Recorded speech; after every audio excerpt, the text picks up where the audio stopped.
Hello, fellow peasants. Today I'll be reviewing 1986's The Gate.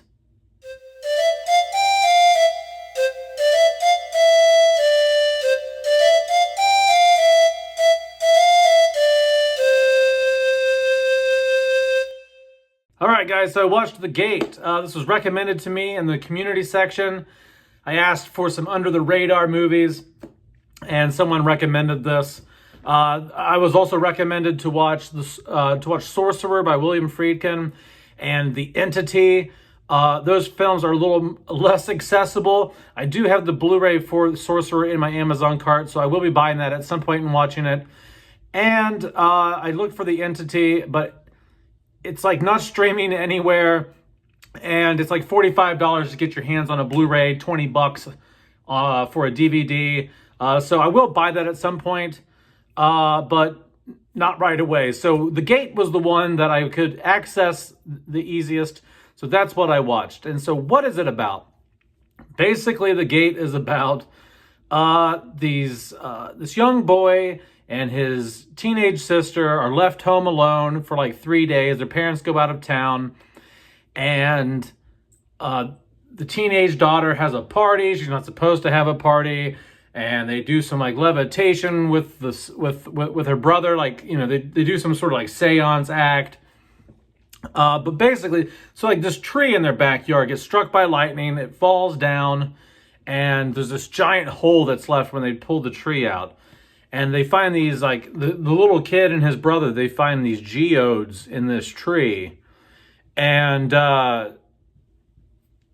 long story short, there's like demonic shit living in the hole in this tree, and between the geodes and this rock album that his friend has and other things, they conjure up these demons out of this hole. It's a little confusing, but basically all you need to know is these demons come out of the hole in the backyard while the parents are out of town, and they gotta stop the demons. That's the basic gist of this film. So, what do I like? What do I not like about The Gate?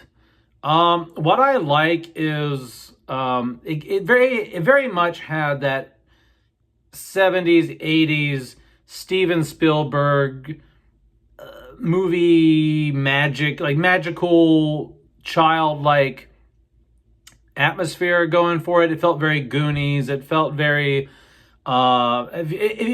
I'll put it this way. You'll like this movie if you like The Goonies, if you like the movie House, if you like Poltergeist, if you like, you know, if you like movies that are, because this is a PG-13 horror film, so it's more like kid-friendly. It's not, there's not like a lot of profanity, there's not a lot of violence or anything. So if you like more of those, like, those films that are geared more towards like kids, and they're about kids hanging out in the suburbs, you know, like Poltergeist, you know, it very much had like a Poltergeist feel.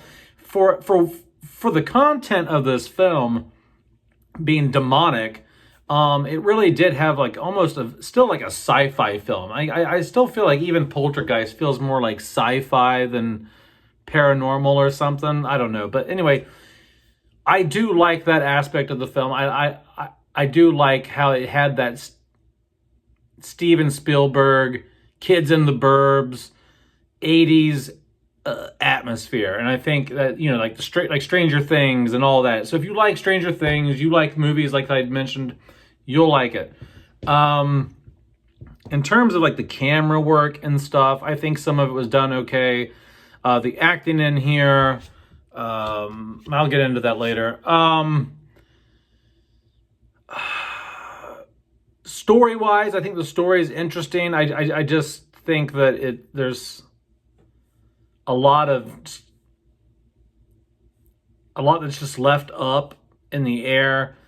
But really, the only thing I really like about this movie is just the 80s atmosphere and like the Steven Spielberg-esque tones and style that you get with the camera work and things like that. But and I also like, I guess I also like the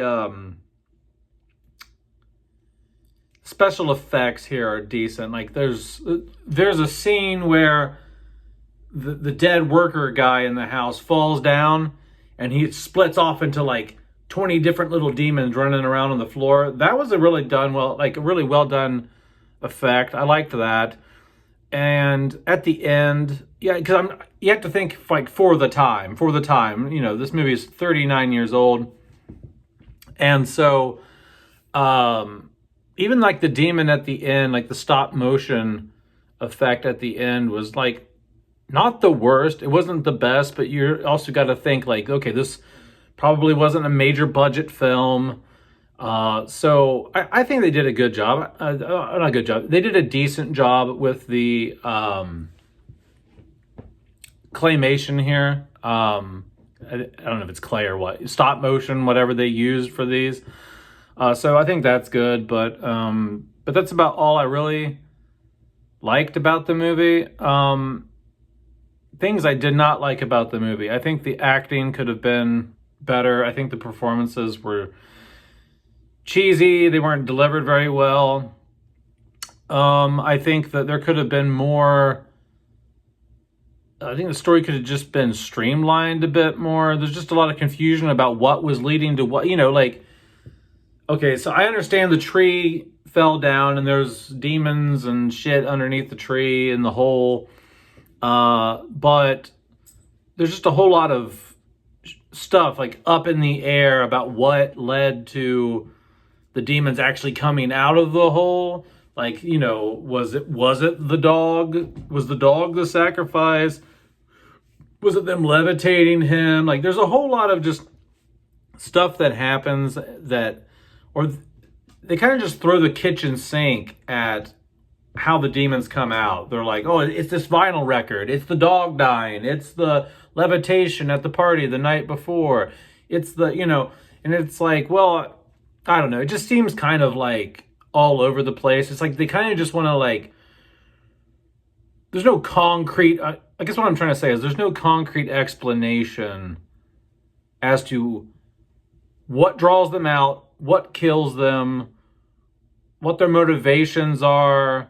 I don't know. So some of that just seemed really confusing. Maybe I'm just fucking stupid and I didn't pay enough attention, but that just seemed kind of all over the place to me. What else? The pacing. I'm someone who likes a slow burn. I like slow burn movies. I like movies that take their time. But this movie really just had like fucking nothing going on for the longest time. I think it's like not even like the hour mark.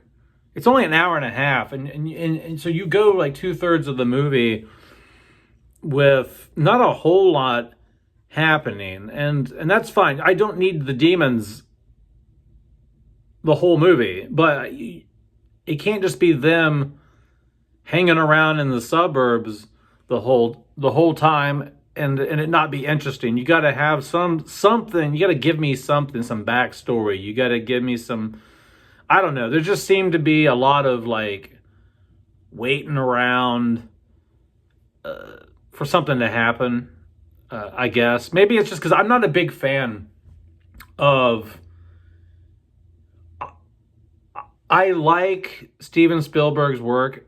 I'm more of a fan of like the music and the camera work in Steven Spielberg's kid movies, like E.T. and shit like that. But I'm not a fan of movies where kids are the main actors. Like I'm just not into those movies. Like, even like my favorite Disney movies are not like, don't even have like child stars. Like I like the animated Disney, you know what I mean? Like Aladdin and Beauty and the Beast. And like, I don't care much for when kids are the main stars in films. You know what I mean? Like I don't know. So this wasn't like up my alley really. 'Cause I don't like the Goonies and I'm not a big fan of Stranger Things. But if you guys like that type of stuff, you know, that's cool. I'm just not a fan of that stuff, but I do like the style Steven Spielberg does with those films. You know, like I like the. He's very good. Him and Christopher Columbus are both very good at creating whimsical, magical, feel good environments. But I just there's something that just seems less impactful when like kids are the main stars. It just seems less serious. It's just I take the content less seriously when it's like some 10-year-old playing the main role or something. So the weight of what's happening doesn't seem to be that serious, I guess. I don't know. So if I were to rate The Gate, I guess I would give it like,